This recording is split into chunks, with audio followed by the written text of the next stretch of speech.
joins me now from London, legend of our industry, but also legend of Bosnia and Herzegovina, Christiane Amanpour. Christiane, welcome back to Bosnia, to your home, I must say, for last 30 years. Yes, even longer. I mean, Bosnia is my home. It's where my heart is. It's where I formed my personality and my professional ethic and code of conduct. And I can never forget Bosnia. And of course, now 30 years since the massacre at Srebrenica, we're all exceptionally paying attention to what happened then, and frankly, to what's happening now in other parts of the world. So, Christiane, let me ask you this. The first sentence of your journalistic manifesto says, truthful, not neutral. And it was written here 30 years ago. And when you look back on your reporting on the ground from Srebrenica and what has happened in the past, how do you see significance of Srebrenica? And let me take you back to April of '93 to Tuzla, where you witnessed one of the most horrifying moments, and you said, we weren't prepared for what we saw when they took tarpaulin off. There were children, and I watched that report and I got the goosebumps. Do you still have that story with you and other stories of Srebrenica? Listen, even as you're speaking to me right now and telling me that story, I'm back there. I'm back at that reception area. It was a medical center, I think, when that truck came through from Srebrenica, and we were in Tuzla waiting, and none of us had any idea, none of us in the press, what we might find. And when that tarpaulin was raised, and my partner was the photographer, Luc de la Haye, and he was standing next to me, and he took the first and the best pictures, and they made the front page everywhere, and the front of Newsweek, and etc.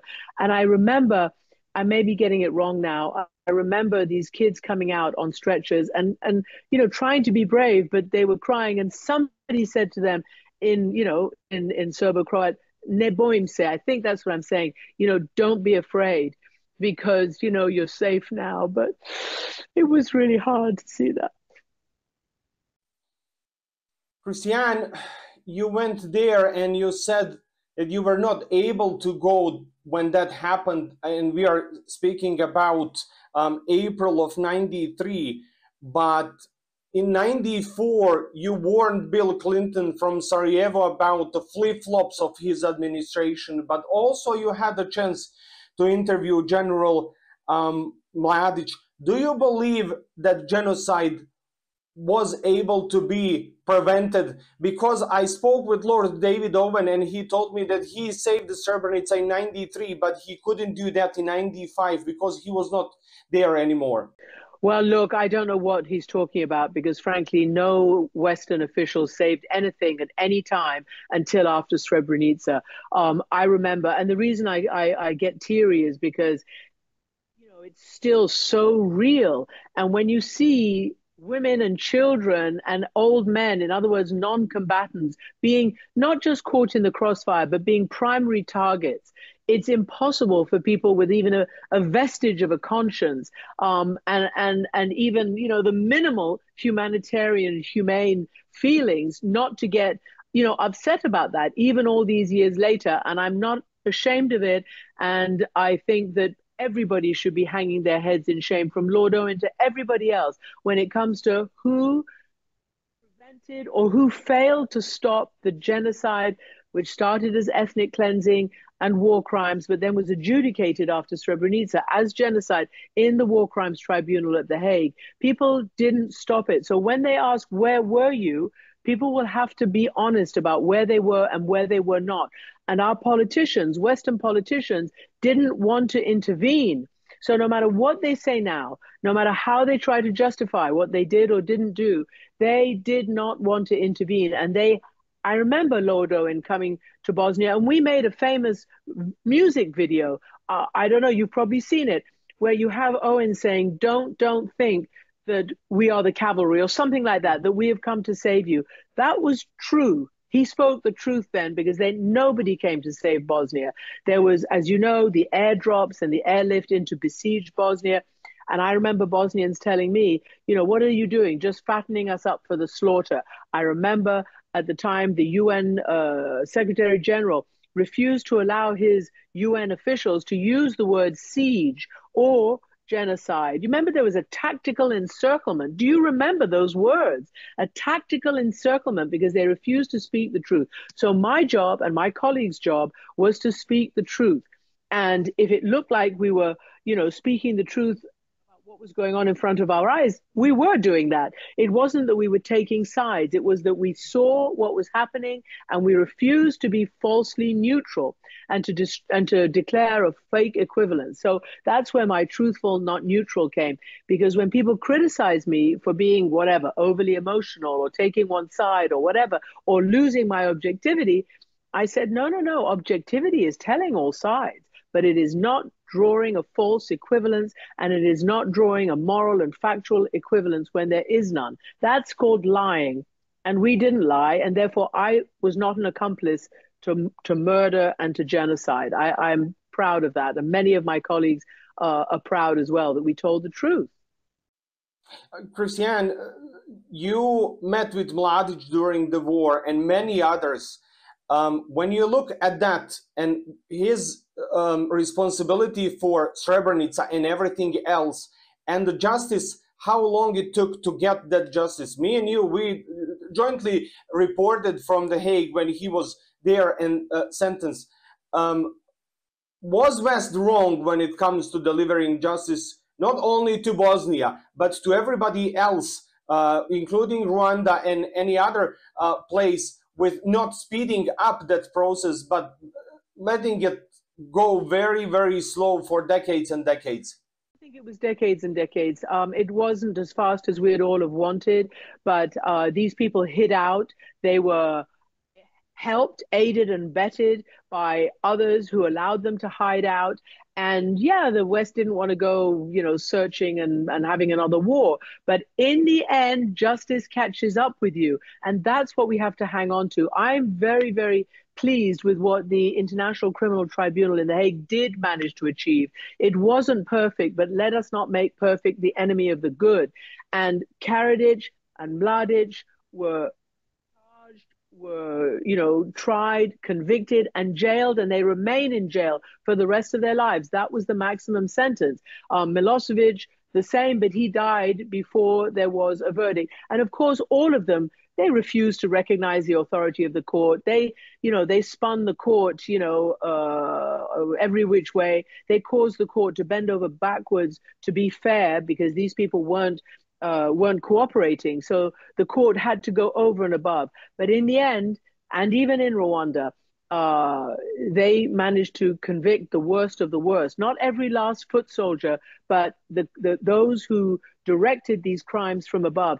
And I did meet and interview Mladic and Karadzic many, many times. And from the beginning, I was clear that these people were criminals and that they were not, warriors. They were criminals. And if you look at the, as you know, the Geneva Conventions, as it's emblazoned on the ICRC headquarters in Geneva, which holds those credentials, it says on the outside, even war has rules. And these people broke every rule, and they killed civilians. And there are so many, relatives who are still mourning, some of whom have no word for what happened to their loved ones. And actually, they created a wound in the middle of your geography. That wound still hasn't healed. Only small steps have been taken, and one day maybe it'll heal. But it's not a perfect peace, and it's not perfect justice. And for the women and the children of Srebrenica who lost all their men and their boys, it will forever be a major, wound that bleeds all the time. We have today Gaza, which is I'm talking about Gaza, Ukraine. Those two are the two wars which you covered extensively on your programming, and we are carrying those interviews in our program very often. But you have almost the same situation with Gaza as you had with Bosnia, because you can't enter there, you can't report from there, and none of our colleagues can go there. Is that the crime on the same level or even worse than Bosnia and Srebrenica 30 years ago? Look, we can't get into Gaza, but we could get into Bosnia. We were able to tell the story. So on that, on that level, Srebrenica obviously was difficult, but some, you remember Tony Bertley was in Srebrenica, the ABC journalist. So stories did come out. Unfortunately, in Gaza, we're reliant on either the IDF, the Israeli military, or the Israeli government, or the Israeli side, or our very, very brave Palestinian colleagues who remain in Gaza to take the images, to conduct the interviews, and to try to tell the world what's going on as best they can. That's been going on for 20 months now, and they are in a vicious siege that has been imposed on them now, this latest one, for months, and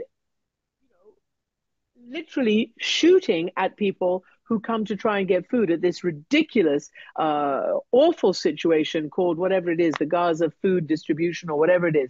They need to get a grip and to stop this now. Really, it's enough. It is enough.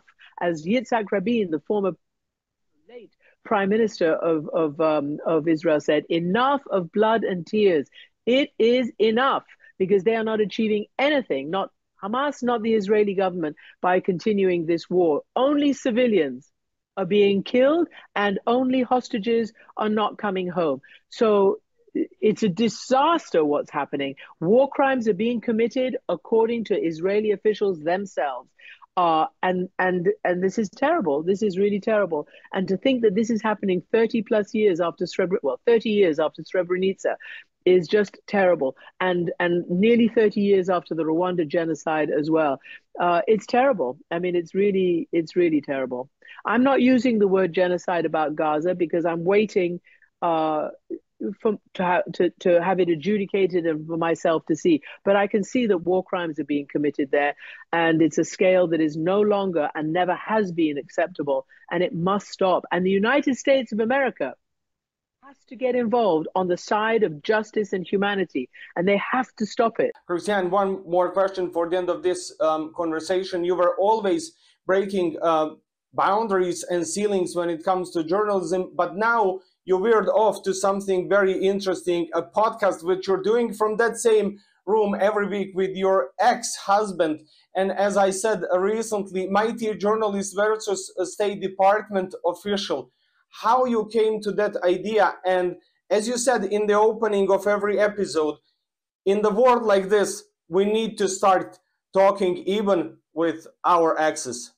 Yes, because whether it's in the Western Balkans, whether it's in the Middle East, whether it's Russia, Ukraine, whether it's in the United States, whether it's any of our nations, politics and sensible policy seems to be a thing of the past. Nobody can talk to each other. Everybody is just like attacking each other. There's no such thing as compromise. It's always a zero-sum game. For me to win, you have to lose. Instead of trying for a win-win, it's a lose-lose proposition all the time. And it's really terrible because we measure it in lives lost, in bloodshed, in tears that are spilled. And it is enough. So I thought, Jamie and I, who didn't divorce because of our views on Bosnia or foreign policy, we could maybe use some of that experience to show that even an ex-married couple can come and talk about, the past, the present, and the future in a way that may be helpful, may remind people of what was done or what wasn't done, 30 years ago, and could try to find some solutions for the future.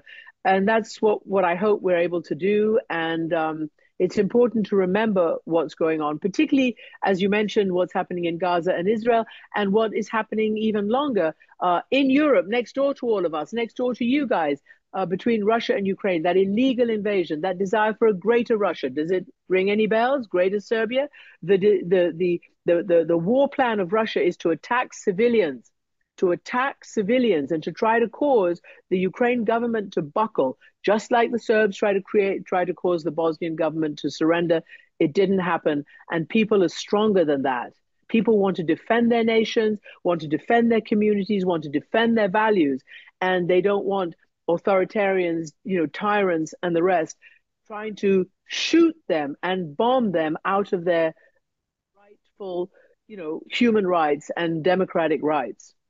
Christiane Amanpour, thank you so very much for your time and for coming back to Bosnia, at least this way, online, for this important anniversary of genocide in Srebrenica.